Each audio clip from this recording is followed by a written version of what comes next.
ಓಂ ಶಾಂತಿ ನಮಸ್ಕಾರ ಅನ್ನಂದಿರೆ ಅಕ್ಕಂದಿರೆ ಇವತ್ತು 17ನೇ ಫೆಬ್ರವರಿ 2026ರ ಮುರಳಿಯ ಮಂಥನ ಮಾಡೋಣ ಬನ್ನಿ. ಇಂದಿನ ಮುರಳಿಯ ಸಾರ ಹೀಗಿದೆ. ಮಧುರ ಮಕ್ಕಳೇ, ನೀವೀಗ ಅಮರ ಲೋಕವನ್ನು ಸ್ಥಾಪನೆ ಮಾಡಲು ನಿಮಿತ್ತರಾಗಿದ್ದೀರಿ. ಅಲ್ಲಿ ಯಾವುದೇ ದುಃಖ ಹಾಗೂ ಪಾಪವಿರುವುದಿಲ್ಲ. ಅದು ನಿರ್ವಿಕಾರಿ ಪ್ರಪಂಚವಾಗಿದೆ. ಮತ್ತು ಇಂದಿನ ಮುರಳಿಯ ಪ್ರಶ್ನೆ ಮತ್ತು ಉತ್ತರ.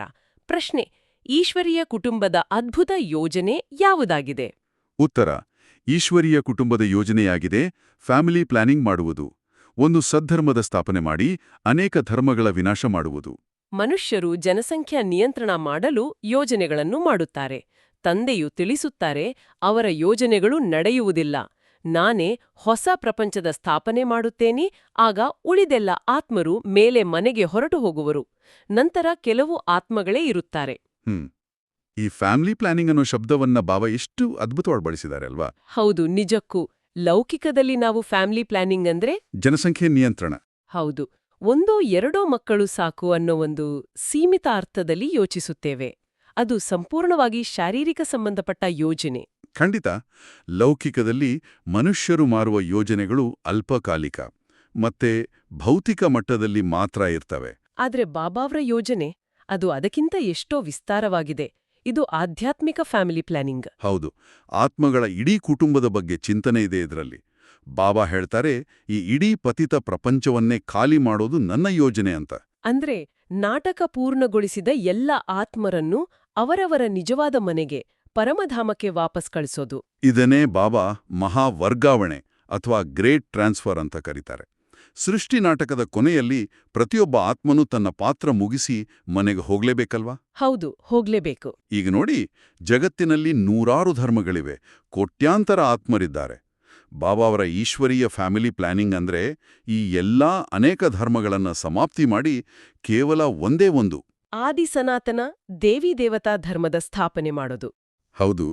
ಆಗ ಹೊಸ ಪ್ರಪಂಚ ಅಂದ್ರೆ ಸತ್ಯಯುಗದಲ್ಲಿ ಕೇವಲ 9 ಲಕ್ಷ ದೇವತಾ ಆತ್ಮಗಳು ಮಾತ್ರ ಇರುತ್ತಾರೆ. ಎಷ್ಟು ಪರಿಪೂರ್ಣವಾದ ಯೋಜನೆ ಇದು! ಖಂಡಿತ. ಇದು ಪರಮಾತ್ಮನೇ ಮಾಡೋ ಯೋಜನೆ ಅಂದಮೇಲೆ ಇದರಲ್ಲಿ ಯಾವುದೇ ಕೊರತೆ ಇರೋಕೆ ಸಾಧ್ಯವೇ ಇಲ್ಲ. ಸರಿ, ಈಗ ಮುರಳಿಯ ಮುಖ್ಯ ಅಂಶಗಳ ಬಗ್ಗೆ ನಮ್ಮ ಆಳವಾದ ಮಂಥನ ಶುರು ಮಾಡೋಣ. ಖಂಡಿತ. ಮೊದಲನೇ ಅಂಶವೇ ಬಹಳ ಅದ್ಭುತವಾಗಿದೆ. ಬಾಬಾರವರ ತ್ರಿವಳಿ ಭೂಮಿಕೆಯ ಬಗ್ಗೆ. ಅಂದ್ರೆ ಬಾಬಾ ಕೇವಲ ನಮ್ಮ ತಂದೆ ಅಲ್ಲ, ಅವರು ಪರಮ ಶಿಕ್ಷಕ ಮತ್ತು ಪರಮ ಸದ್ಗುರುವೂ ಆಗಿದ್ದಾರೆ. ಹೌದು. ಈ ಮೂರು ಸಂಬಂಧಗಳು ಒಂದೇ ವ್ಯಕ್ತಿಯಲ್ಲಿ, ಒಂದೇ ಪರಮಾತ್ಮನಲ್ಲಿ ಸಿಗೋದು, ಇದು ಸಂಗಮಯುಗದ ನಮ್ಮ ಭಾಗ್ಯ. ಲೌಕಿಕದಲ್ಲಿ ಇದು ಸಾಧ್ಯವೇ ಇಲ್ಲ. ಎಷ್ಟು ಸತ್ಯವಾದ ಮಾತು! ಲೌಕಿಕದಲ್ಲಿ ನಮಗೆ ತಂದೆ ಬೇರೆ, ಶಿಕ್ಷಕ ಬೇರೆ, ಗುರು ಬೇರೆ, ಮೂರೂ ಬೇರೆ ಬೇರೆ ವ್ಯಕ್ತಿಗಳಾಗಿರ್ತಾರೆ. ಹೌದು. ತಂದೆ ಪ್ರೀತಿಯಿಂದ ಪಾಲನೆ ಮಾಡ್ತಾರೆ, ಆಸ್ತಿ ಕೊಡ್ತಾರೆ. ಶಿಕ್ಷಕರು ಜ್ಞಾನ ಕಲಿಸಿ ನಮ್ಮನ್ನು ಉದ್ಯೋಗಕ್ಕೆ ಅರ್ಹರನ್ನಾಗಿ ಮಾಡ್ತಾರೆ. ಗುರುಗಳು ಆಧ್ಯಾತ್ಮಿಕ ಮಾರ್ಗದರ್ಶನ ಕೊಡ್ತಾರೆ. ಆದರೆ ಪಾರಲೌಕಿಕ ತಂದೆಯಾದ ಶಿವಬಾಬಾ ಒಬ್ಬರೇ ಈ ಮೂರು ಪಾತ್ರಗಳನ್ನು ನಿಭಾಯಿಸ್ತಾರೆ. ಹೌದು, ತಂದೆಯ ರೂಪದಲ್ಲಿ ನಮಗೆ 21 ಜನ್ಮಗಳ ಬೇಹದ್ದಿನ ಆಸ್ತಿಯ ಹಕ್ಕನ್ನು ಕೊಡ್ತಾರೆ. ಶಿಕ್ಷಕರ ರೂಪದಲ್ಲಿ ಇಡೀ ಸೃಷ್ಟಿಚಕ್ರದ ಜ್ಞಾನ ಅಂದ್ರೆ ವಿಶ್ವದ ಇತಿಹಾಸ ಮತ್ತು ಭೂಗೋಳವನ್ನೇ ಕಲಿಸಿ ನಮ್ಮನ್ನ ನರರಿಂದ ನಾರಾಯಣರಾಗುವ ವಿದ್ಯಾಭ್ಯಾಸ ಕೊಡ್ತಾರೆ. ಮತ್ತು ಸದ್ಗುರುವಿನ ರೂಪದಲ್ಲಿ ನಮ್ಮನ್ನು ಜೊತೆಯಲ್ಲೇ ಕೈಹಿಡಿದು ಕರೆದುಕೊಂಡು ಹೋಗಿ ದುಃಖದಿಂದ ಮುಕ್ತಿ ನೀಡಿ ಶಾಂತಿಧಾಮ ಮತ್ತು ಸುಖಧಾಮಕ್ಕೆ ದಾರಿ ತೋರಿಸ್ತಾರೆ. ಅದಕ್ಕಾಗಿಯೇ ನಾವು ಆಚರಿಸೋ ಶಿವಜಯಂತಿಗೆ ಅಷ್ಟು ಮಹತ್ವ ಇರೋದು. ಲೌಕಿಕ ದೃಷ್ಟಿಯಲ್ಲಿ ಅದು ಒಂದು ಹಬ್ಬ ಅಷ್ಟೇ. ಆದರೆ ಬಾಬಾ ಒಂದು ಹೊಸ ದೃಷ್ಟಿಕೋನವನ್ನ ಕೊಡ್ತಾರೆ. ಹೌದು, ಹೇಗೆ ಅಂದ್ರೆ ಶಿವ ನಿರಾಕಾರ, ಜ್ಯೋತಿರ್ಬಿಂದು ಸ್ವರೂಪ. ಅವರಿಗೆ ತಮ್ಮದೇ ಆದ ಶರೀರವಿಲ್ಲ. ಹಾಗಾಗಿ ಈ ಪತಿತ ಪ್ರಪಂಚವನ್ನು ಪಾವನ ಮಾಡೋಕೆ ಅವರು ಬ್ರಹ್ಮರವರ ಸಾಧಾರಣ ಶರೀರವನ್ನ ಆಧಾರವಾಗಿ ತಗೊಂಡು ಪ್ರವೇಶ ಮಾಡ್ತಾರೆ. ಆ ಪ್ರವೇಶದ ದಿನವನ್ನೇ ನಾವು ಶಿವಜಯಂತಿ ಅಂತ ಆಚರಿಸೋದು. ಅನ್ನಿಂದಲೇ ಅವರ ಈ ತ್ರಿವಳಿ ಪಾತ್ರ ಶುರುವಾಗುತ್ತೆ. ಈಗ ಎರಡನೇ ಅಂಶ, ಆತ್ಮಿಕ ಸ್ವರೂಪದ ಅರಿವಿನ ಬಗ್ಗೆ ಮಂಥನ ಮಾಡೋಣ. ಬಾಬಾ ಹೇಳ್ತಾರೆ, ನಾನು ಆತ್ಮ, ಈ ಶರೀರ ನನ್ನದು. ಹೌದು, ನನ್ನ ಶರೀರ ಅಂತ ಹೇಳೋದು ಆತ್ಮ, ನನ್ನ ಆತ್ಮ ಅಂತ ಶರೀರ ಹೇಳೋದಿಲ್ಲ. ಈ ಒಂದು ಸಣ್ಣ ವಾಕ್ಯದಲ್ಲಿ ಎಷ್ಟು ಆಳವಾದ ಸತ್ಯ ಅಡಗಿದೆ ಅಲ್ವಾ? ಖಂಡಿತ. ಈ ಅರಿವೇ ನಮ್ಮ ಸಂಪೂರ್ಣ ಆಧ್ಯಾತ್ಮಿಕ ಪಯಣದ ಅಡಿಪಾಯ. ಯಾವಾಗ ನಾವು ನಮ್ಮನ್ನ ಈ ವಿನಾಶಿ ಶರೀರದ ಬದಲು ಅವಿನಾಶಿ ಆತ್ಮ ಅಂತ ತಿಳ್ಕೊಳ್ತೀವೋ ಆಗ ನಮ್ಮ ದೃಷ್ಟಿಕೋನವೇ ಬದಲಾಗುತ್ತೆ. ಹೌದು. ದುಃಖ, ನೋವು, ಅವಮಾನ ಇದೆಲ್ಲವೂ ಈ ಶರೀರಕ್ಕೆ ಮತ್ತೆ ಶಾರೀರಿಕ ಸಂಬಂಧಗಳಿಗೆ ಸೀಮಿತ. ಆತ್ಮ ಶಾಂತ ಸ್ವರೂಪ, ಪವಿತ್ರ ಸ್ವರೂಪ. ಬಾಬಾ ನೆನ್ಪಿಸ್ತಾರೆ, ನಾವೆಲ್ಲ ಮೂಲದಲ್ಲಿ ಸಾಲಿಗ್ರಾಮ ಸ್ವರೂಪದ ಆತ್ಮಗಳು, ಶಿವನ ಮಕ್ಕಳು. ಆದರೆ 84 ಜನ್ಮಗಳನ್ನ ತಗೊಳ್ತಾ ದೇಹದ ಅರಿವಿನಲ್ಲಿ ಬಂದು ನಮ್ಮ ಮೇಲೆ ಪಾಪಕರ್ಮಗಳು ತುಕ್ಕಿಡ್ದು ಹೋಗಿದೆ. ಹಾಗಾದ್ರೆ ಆ ತುಕ್ಕನ್ನ ತೆಗೆಯೋದು ಹೇಗೆ? ಅದಕ್ಕಾಗಿಯೇ 3ನೇ ಅಂಶ, ನೆನಪಿನ ಶಕ್ತಿ, ಅಂದರೆ ಯೋಗ. ಭಕ್ತಿ ಮಾರ್ಗದಲ್ಲಿ ಜನರು ಪಾಪ ತೊಳೆಯೋಕೆ ತೀರ್ಥಯಾತ್ರೆ ಮಾಡ್ತಾರೆ. ವ್ರತ, ಉಪವಾಸ, ಪೂಜೆ ಹೀಗೆ ಎಷ್ಟೆಲ್ಲ ದೈಹಿಕ ಪರಿಶ್ರಮ ಪಡ್ತಾರೆ. ಹೌದು, ಆದ್ರೆ ಬಾಬಾ ಹೇಳ್ತಾರೆ, ಮಕ್ಕಳೇ, ಇಷ್ಟೆಲ್ಲ ಕಷ್ಟಪಡೋ ಅಗತ್ಯ ಇಲ್ಲ. ಕೇವಲ ನನ್ನನ್ನು, ನಿಮ್ಮ ತಂದೆಯನ್ನ ನೆನಪು ಮಾಡಿ. ಆ ನೆನಪಿನ ಯೋಗಾಗ್ನಿಯಲ್ಲೇ ನಮ್ಮ ಜನ್ಮಾಂತರದ ಪಾಪಕರ್ಮಗಳು ಸುಟ್ಟು ಭಸ್ಮ ಆಗುತ್ತೆ. ಬಾಬಾ ಇದಕ್ಕೊಂದು ಸುಂದರವಾದ ಉದಾಹರಣೆ ಕೊಡ್ತಾರೆ. ಒಬ್ಬ ಪ್ರೇಮಿ ತನ್ನ ಪ್ರಿಯತಮೆಯನ್ನ ಹೇಗೆ ಸಹಜವಾಗಿ ನೆನಪು ಮಾಡ್ತಾನೋ. ಅದಕ್ಕೆ ಯಾವುದೇ ಪ್ರಯತ್ನ ಬೇಕಿಲ್ಲ, ಅದು ಪ್ರೀತಿಯಿಂದ ಬರೋ ಸಹಜ ಸ್ಥಿತಿ. ಅದೇ ರೀತಿ ನಾವು ತಂದೆಯನ್ನ ಪ್ರೀತಿಯಿಂದ ನೆನಪು ಮಾಡಬೇಕು. ಇದು ಭಕ್ತಿಯಲ್ಲಿ ಮಾಡೋ ಪ್ರಾರ್ಥನೆಗಿಂತ ಭಿನ್ನ. ಹೌದು, ಪ್ರಾರ್ಥನೆಯಲ್ಲಿ ನಾವು ಏನನ್ನಾದ್ರೂ ಬೇಡ್ತೀವಿ, ಆದ್ರೆ ನೆನಪಿನಲ್ಲಿ ನಾವು ಸಂಬಂಧವನ್ನ ಅನುಭವಿಸ್ತೀವಿ, ಹಕ್ಕಿನಿಂದ ಆಸ್ತಿಯನ್ನ ಪಡಿತೀವಿ. ಖಂಡಿತ. ಆ ನೆನಪಿನ ಶಕ್ತಿಯೇ ಆತ್ಮವನ್ನ ತಮೋಪ್ರಧಾನ ಸ್ಥಿತಿಯಿಂದ ಸತೋಪ್ರಧಾನ ಅಂದ್ರೆ ಸಂಪೂರ್ಣ ಶುದ್ಧ ಸ್ಥಿತಿಗೆ ತರೋದು. ಈಗ 4ನೇ ಅಂಶದ ಕಡೆಗೆ ಬರೋಣ, ಸ್ವರ್ಗ ಮತ್ತು ನರಕ. ಬಾಬಾ ಸತ್ಯುಗನ ಚಿತ್ರಣವನ್ನ ಎಷ್ಟು ಸ್ಪಷ್ಟವಾಗಿ ನಮ್ಮ ಕಣ್ಮುಂದ ತರ್ತಾರೆ. ಅದನ್ನ ಅಮರಲೋಕ ಅಂತ ಕರೀತಾರೆ. ಯಾಕಂದ್ರೆ ಅಲ್ಲಿ ಅಕಾಲ ಮೃತ್ಯುವಿನ ಭಯವೇ ಇರೋದಿಲ್ಲ. ಹೌದು, ಪ್ರತಿಯೊಬ್ಬರೂ 125ರಿಂದ 150 ವರ್ಷಗಳ ದೀರ್ಘಾಯುಷ್ಯ ಹೊಂದಿ ಇಚ್ಛಾಮೃತ್ಯುವಾಗಿರ್ತಾರೆ. ಅದು ಸಂಪೂರ್ಣ ನಿರ್ವಿಕಾರಿ ಪವಿತ್ರ ಗೃಹಸ್ಥಾಶ್ರಮದ ಜಗತ್ತು. ಮುರಳಿಯಲ್ಲಿ ಬಾಬಾ ಹೇಳ್ತಾರೆ, ಅಲ್ಲಿ ಚಿನ್ನದ ಇಟ್ಟಿಗೆಗಳಿಂದ, ವಜ್ರ ವೈಢೂರ್ಯಗಳಿಂದ ಕೂಡಿದ ಅರಮನೆಗಳಿರ್ತವೆ. ಅಪಾರವಾದ ಸಂಪತ್ತು. ಅದನ್ನೇ ರಾಮರಾಜ್ಯ ಅಥವಾ ವಿಷ್ಣುಪುರಿ ಅಂತ ಕರೆಯಲಾಗೋದು. ಅಲ್ಲಿ ದುಃಖದ, ಅಶಾಂತಿಯ ಹೆಸರೇ ಇರೋದಿಲ್ಲ. ಈಗಿನ ಈ ಕಲಿಯುಗದ ಮೃತ್ಯುಲೋಕಕ್ಕೂ ಆ ಸತ್ಯಯುಗದ ಅಮರಲೋಕಕ್ಕೂ ಅಜಗಜಾಂತರ ವ್ಯತ್ಯಾಸ. ಆ ಸ್ವರ್ಗದ ಮಾಲೀಕರಾಗೋಕೆ ನಾವೀಗ ಪುರುಷಾರ್ಥ ಮಾಡ್ತಿದ್ದೀವಿ. ಆದ್ರೆ ಹೊಸ ಪ್ರಪಂಚ ಸ್ಥಾಪನೆಯಾಗ್ಬೇಕಂದ್ರೆ ಹಳೆಯ ಪ್ರಪಂಚ ಪರಿವರ್ತನೆ ಆಗ್ಬೇಕಲ್ವಾ? ಹೌದು, ಇದು ನಮ್ಮನ್ನ 5ನೇ ಅಂಶಕ್ಕೆ ಕರೆತರುತ್ತೆ, ಸ್ಥಾಪನೆ ಮತ್ತು ವಿನಾಶ. ಈ ವಿನಾಶ ಅನ್ನೋ ಶಬ್ದ ಕೇಳಿದಾಗ ಜನರಿಗೆ ಭಯ ಆಗ್ಬೋದು. ಆದ್ರೆ ಬಾಬಾ ಇದರ ಆಧ್ಯಾತ್ಮಿಕ ರಹಸ್ಯವನ್ನ ತಿಳಿಸ್ತಾರೆ. ನಿಜ, ಇದು ಶಿಕ್ಷೆಯಲ್ಲ, ಬದಲಾಗಿ ಪರಿವರ್ತನೆಯ ಪ್ರಕ್ರಿಯೆ. ಬಾಬಾ ಬಹಳ ಯುಕ್ತಿಯಿಂದ ವಿವರಿಸ್ತಾರೆ. ಇದೊಂದು ರೀತಿ ಎಲ್ಲ ಆತ್ಮಗಳ ಮಹಾವರ್ಗಾವಣೆ. ಹೌದು, ತಮ್ಮ 84 ಜನ್ಮಗಳ ಪಾತ್ರವನ್ನ ಪೂರ್ಣಗೊಳಿಸಿದ ಎಲ್ಲಾ ಆತ್ಮರು ತಮ್ಮ ಮನೆಗೆ, ಶಾಂತಿಧಾಮಕ್ಕೆ ವಾಪಸ್ ಹೋಗ್ಲೇಬೇಕಲ್ವಾ? ಅದಕ್ಕೆ ಈ ವಿನಾಶ ಒಂದು ನಿಮಿತ್ತ ಅಷ್ಟೆ. ಇದಕ್ಕಾಗಿ ಅಣುಬಾಂಬುಗಳು, ಪ್ರಾಕೃತಿಕ ವಿಕೋಪಗಳು, ಅಂತರ್ಯುದ್ಧಗಳು ಎಲ್ಲವೂ ತಯಾರಾಗಿವೆ ಅಂತ ಬಾಬಾ ತಿಳಿಸ್ತಾರೆ. ಜ್ಞಾನಿ ಮಕ್ಕಳಾದ ನಾವು ಇದಕ್ಕೆ ಭಯಪಡೋದಿಲ್ಲ. ಯಾಕಂದ್ರೆ ಇದು ಸೃಷ್ಟಿ ಚಕ್ರದ ನಿಯಮ ಅಂತ ನಮಗ್ ಗೊತ್ತಿದೆ. ಹಳೆಯದು ಹೋದಾಗ್ಲೇ ಹೊಸ್ತು ಬರೋಕೆ ಸಾಧ್ಯ. ಸರಿ, ಈ ಎಲ್ಲ ಜ್ಞಾನ ನಮಗೆ ಎಲ್ಲಿ ಸಿಗುತ್ತೆ?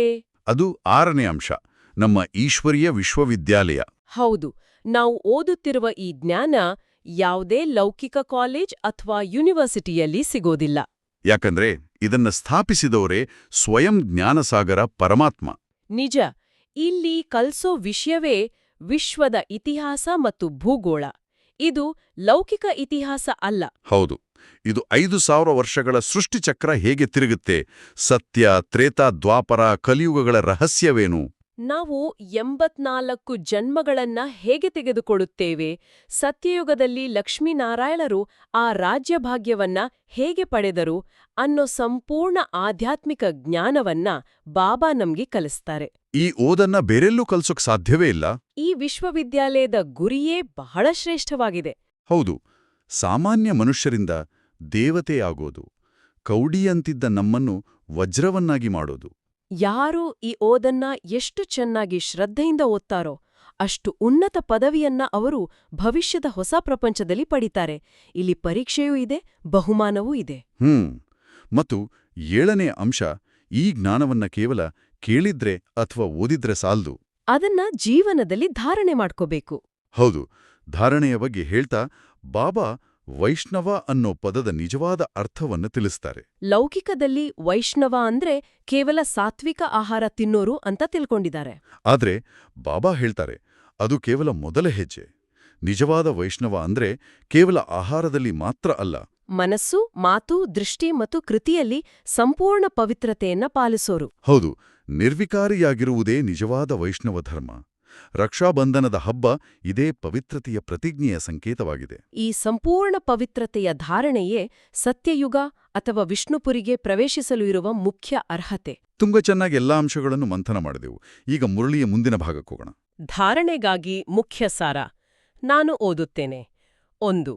ವಿಷ್ಣುಪುರಿಯಲ್ಲಿ ಹೋಗಲು ಸ್ವಯಂವನ್ನು ಅರ್ಹನನ್ನಾಗಿ ಮಾಡಿಕೊಳ್ಳಬೇಕಾಗಿದೆ. ಸಂಪೂರ್ಣ ಪಾವನರಾಗಬೇಕಾಗಿದೆ. ಅಶುದ್ಧ ಆಹಾರ, ಪಾನೀಯಗಳನ್ನು ತ್ಯಾಗ ಮಾಡಬೇಕಾಗಿದೆ. ವಿನಾಶಕ್ಕೆ ಮೊದಲು ತಮ್ಮ ಸರ್ವಸ್ವವನ್ನು ಸಫಲ ಮಾಡಿಕೊಳ್ಳಬೇಕಾಗಿದೆ. 2. ಬೇಗ ಬೇಗನೆ ಓದಿ ಬುದ್ಧಿವಂತರಾಗಬೇಕಾಗಿದೆ. ಯಾವುದೇ ವಿಕರ್ಮವಾಗದಿರಲಿ, ಇದರ ಮೇಲೆ ಗಮನವನ್ನೀಡಬೇಕಾಗಿದೆ. ಇದ್ರಲ್ಲಿ ಬಾಬಾ ಬಹಳ ಸ್ಪಷ್ಟವಾದ ಎಚ್ಚರಿಕೆಯನ್ನ ಕೊಡ್ತಿದ್ದಾರೆ ಅಲ್ವಾ? ಹೌದು, ಸಮಯ ಬಹಳ ಕಡಿಮೆ ಇದೆ. ವಿನಾಶ ಸಮೀಪಿಸ್ತಿರೋದ್ರಿಂದ ನಮ್ಮ ತನು, ಮನ, ಧನವನ್ನ ಈಶ್ವರೀಯ ಸೇವೆಯಲ್ಲಿ ಸಫಲ ಮಾಡ್ಕೋಬೇಕು. ಹಳೆಯ ಪ್ರಪಂಚದ ವಸ್ತುಗಳ ಮೇಲಿನ ಮೋಹವನ್ನ ಬಿಡಬೇಕು ಅಂತ. ಮತ್ತೆ ಅತ್ಯಂತ ಮುಖ್ಯವಾಗಿ ನಮ್ಮಿಂದ ಯಾವುದೇ ಪಾಪಕರ್ಮಗಳು ಆಗದಂತೆ ಜಾಗರೂಕರಾಗಿರಬೇಕು. ಪರೀಕ್ಷೆ ಸಮಯದಲ್ಲಿ ಬುದ್ಧಿವಂತ ವಿದ್ಯಾರ್ಥಿ ಹೇಗೆ ಪ್ರತಿಯೊಂದು ಕ್ಷಣವನ್ನು ವ್ಯರ್ಥ ಮಾಡದೆ ಓದುತ್ತಾನೋ ಹಾಗೆ ನಾವು ಈಗ ಪುರುಷಾರ್ಥದಲ್ಲಿ ತೀವ್ರ ಗಮನ ಕೊಡಬೇಕು. ಇಂದಿನ ವರದಾನವನ್ನು ನಾನು ಓದುತ್ತೇನೆ. ಪ್ರಾರ್ಥಿಸುವುದನ್ನು ನೆನಪಿನಲ್ಲಿ ಪರಿವರ್ತನೆ ಮಾಡುವಂತಹ ಸ್ವತಃ ಹಾಗೂ ನಿರಂತರ ಯೋಗಿ ಭವ. ಇದರ ಮಂಥನ ಬಹಳ ಸುಂದರವಾಗಿದೆ. ಬಾಬಾ ಹೇಳ್ತಿದ್ದಾರೆ, ಭಕ್ತಿ ಮಾರ್ಗದಲ್ಲಿ ನಾವು ಪ್ರಾರ್ಥನೆ ಮಾಡ್ತಿದ್ವಿ, ದೇವರೇ ನನಗೆ ಶಕ್ತಿ ಕೊಡು, ಸಹಾಯ ಮಾಡು ಅಂತ. ಹೌದು. ಆದ್ರೆ ಈಗ ಜ್ಞಾನ ಸಿಕ್ಕಿದ್ಮೇಲೆ ನಾವು ಪ್ರಾರ್ಥಿಸುವವರಲ್ಲ, ಅಧಿಕಾರವುಳ್ಳವರು. ನಾವು ಬೇಡುವವರಲ್ಲ, ತಂದೆಯ ಆಸ್ತಿಯ ಹಕ್ಕುದಾರರು. ಹಾಗಾಗಿ ಶಕ್ತಿ ಕೊಡಿ ಅಂತ ಕೇಳೋ ಬದಲು ನಾನು ಮಾಸ್ಟರ್, ಸರ್ವಶಕ್ತಿವಾನ್ ಆತ್ಮ ಅನ್ನೋ ಸ್ಮೃತಿಯಲ್ಲಿ ಸ್ಥಿತರಾಗಿ ಆ ಶಕ್ತಿಯನ್ನ ಅನುಭವ ಮಾಡಿ ಅಂತ. ಸಂಗಮಯುಗದ ಪ್ರಾಪ್ತಿಯು ಭವಿಷ್ಯದ ಪ್ರಾಪ್ತಿಗಿಂತಲೂ ಶ್ರೇಷ್ಠವಾಗಿದೆಯಂತನೂ ಹೇಳ್ತಾರೆ. ದೂರು ನೀಡುವುದನ್ನು ಬಿಟ್ಟು ನಾನು ನಿರಂತರ ಯೋಗಿ ಆತ್ಮ ಅನ್ನೋ ಅನುಭವದಲ್ಲಿ ಸ್ಥಿತರಾಗಿ. ಈಗ ಇಂದಿನ ಸ್ಲೋಗನ್: ಯಾರು ತಮ್ಮನ್ನು ಅತಿಥಿಯೆಂದು ತಿಳಿದುಕೊಂಡು ನಡೆಯುವರೋ ಅವರೇ ಮಹಾನ್ ಸ್ಥಿತಿಯ ಅನುಭವ ಮಾಡುವರು. ಇದು ನಮ್ಮ ದೈನಂದಿನ ಜೀವನಕ್ಕೆ ಬಹಳ ಉಪಯುಕ್ತವಾದ ಚಿಂತನೆ. ನಾವು ಈ ಹಳೆಯ ಪ್ರಪಂಚಕ್ಕೆ ಮತ್ತು ಈ ಶರೀರಕ್ಕೆ ಕೇವಲ ಅತಿಥಿಗಳು. ಹೌದು, ನಾವು ಯಾರಾದ್ರೂ ಮನೆಗೆ ಅತಿಥಿಯಾಗಿ ಹೋದಾಗ ಅಲ್ಲಿನ ಯಾವುದೇ ವಸ್ತುವನ್ನ ನನ್ನದು ಅಂತ ಭಾವಿಸೋದಿಲ್ಲ. ಯಾರೊಂದಿಗೂ ಜಗಳವಾಡೋದಿಲ್ಲ, ಬಹಳ ಎಚ್ಚರಿಕೆಯಿಂದ ನಿರ್ಲಿಪ್ತವಾಗಿ ವರ್ತಿಸ್ತೀವಿ. ಅದೇ ರೀತಿ ಈ ದೇಹ ಮತ್ತು ಈ ಪ್ರಪಂಚದಲ್ಲಿ ನಾವು ಅತಿಥಿಗಳು ಅನ್ನೋ ಪ್ರಜ್ಞೆಯಲ್ಲಿ ನಡೆದಾಗ ನಾವು ಯಾವುದೇ ಬಂಧನದಲ್ಲಿ ಸಿಲುಕಿಕೊಳ್ಳೋದಿಲ್ಲ. ಆಗ ನಮ್ಮ ಸ್ಥಿತಿಯೂ ಸಹ ಸಹಜವಾಗಿ ಮಹಾನಾಗುತ್ತೆ, ಎತ್ತರಕ್ಕೆ ಹೋಗುತ್ತೆ. ಈಗ ಇಂದಿನ ಅವ್ಯಕ್ತ ಸೂಚನೆಯನ್ನ ನೋಡೋಣ. ಏಕತೆ ಮತ್ತು ವಿಶ್ವಾಸದ ಗುಣಲಕ್ಷಣಗಳ ಮೂಲಕ ಸಫಲತಾ ಸಂಪನ್ನರಾಗಿರಿ. ಇದರ ಮಂಥನ ಹೀಗಿದೆ. ಬಾಬಾ ಸಂಘಟನೆಯ ಶಕ್ತಿಯ ಬಗ್ಗೆ ತಿಳಿಸುತ್ತಿದ್ದಾರೆ.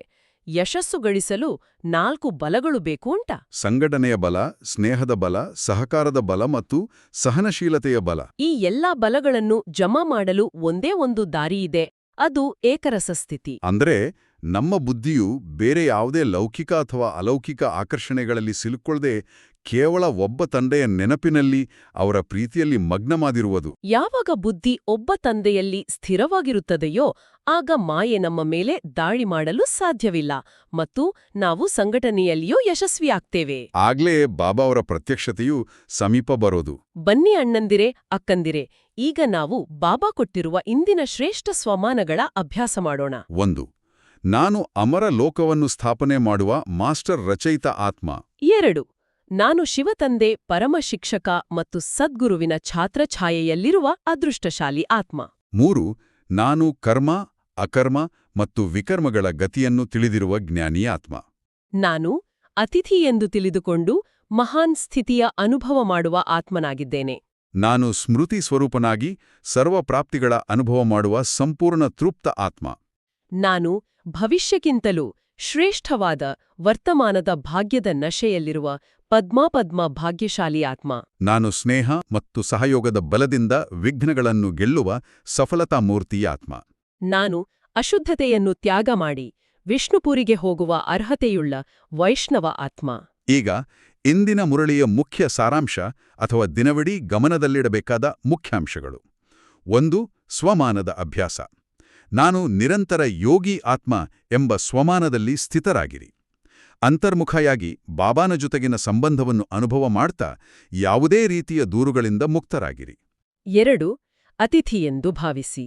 ಈ ದೇಹ ಮತ್ತು ಹಳೆಯ ಪ್ರಪಂಚದಲ್ಲಿ ನಾನು ಒಬ್ಬ ಅತಿಥಿ ಆಗಿದ್ದೇನೆ ಎಂದು ತಿಳಿದುಕೊಂಡು ನಡೆಯಿರಿ. ಯಾರು ತಮ್ಮನ್ನು ಅತಿಥಿಯೆಂದು ಭಾವಿಸುತ್ತಾರೋ ಅವರೇ ಮಹಾನ್ ಸ್ಥಿತಿಯ ಅನುಭವ ಮಾಡಲು ಸಾಧ್ಯ. 3. ಸಹನಶೀಲತೆಯ ಗುಣ. ಇಡೀ ದಿನ ಸಹನಶೀಲತೆಯ ಅಭ್ಯಾಸ ಮಾಡಿ. ಸಹನಶೀಲರಾಗಲು ಆತ್ಮಬಲ ಬೇಕು. ಕೇವಲ ಬಾಯಿಂದ ಮೌನವಾಗಿದ್ದರೆ ಸಾಲದು, ಮನಸ್ಸಿನಲ್ಲೂ ನಕಾರಾತ್ಮಕ ಯೋಚನೆಗಳಿರಬಾರದು. ಆಗ ಮಾತ್ರ ಸಂಸ್ಕಾರ ಮಿಲನ ಮಾಡಲು ಸಾಧ್ಯವಾಗುತ್ತದೆ. 4. ಸಂಪೂರ್ಣ ಪಾವನರಾಗಿ. ವಿಷ್ಣುಪುರಿಯ ಮಾಲೀಕರಾಗಲು ಸಂಪೂರ್ಣ ಪವಿತ್ರರಾಗುವ ಪುರುಷಾರ್ಥ ಮಾಡಿ. ಇದಕ್ಕಾಗಿ ಅಶುದ್ಧವಾದ ಆಹಾರ ತ್ಯಾಗ ಮಾಡಿ. 5. ಕರ್ಮದ ಗತಿ.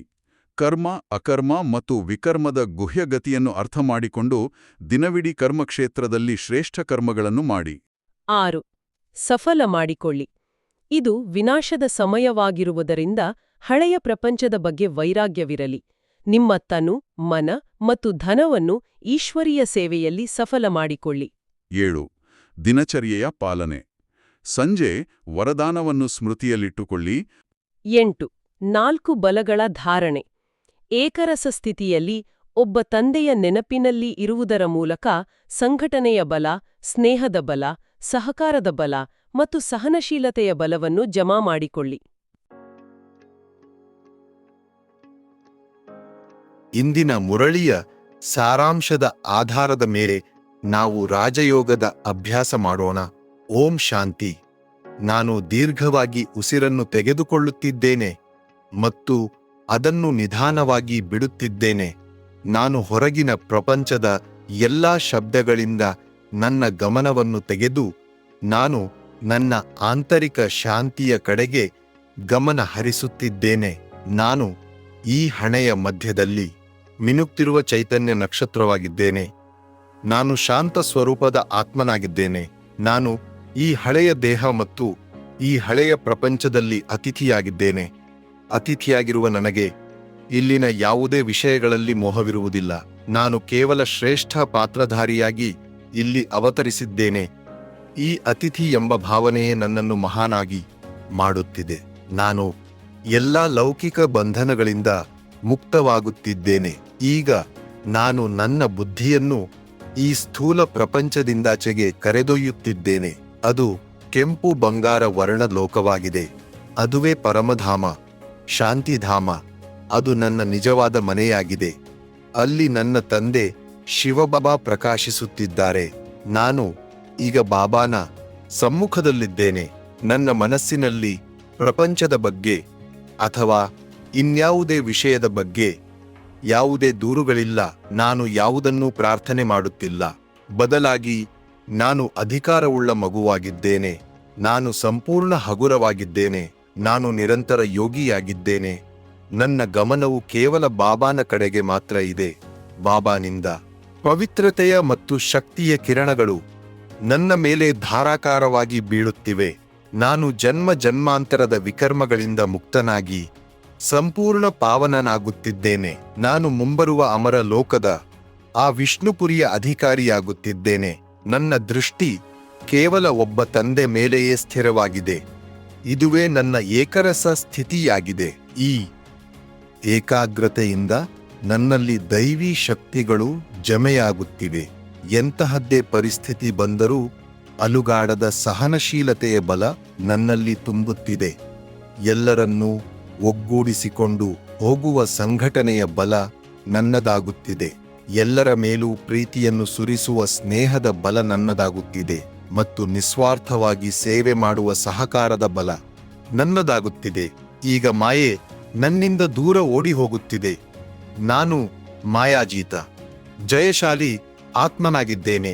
ಈಗ ನಾನು ನಿಧಾನವಾಗಿ ಈ ಪವಿತ್ರ ಅನುಭವದೊಂದಿಗೆ ಮತ್ತೆ ದೇಹದ ಪ್ರಜ್ಞೆಗೆ ಬರುತ್ತಿದ್ದೇನೆ. ಇಂದಿನ ದಿನವಿಡೀ ನಾನು ಪ್ರತಿಯೊಂದು ಕರ್ಮವನ್ನು ಅತಿಥಿಯಾಗಿ ಮತ್ತು ಶ್ರೇಷ್ಠಾಚಾರಿಯಾಗಿ ನಿರ್ವಹಿಸುತ್ತೇನೆ.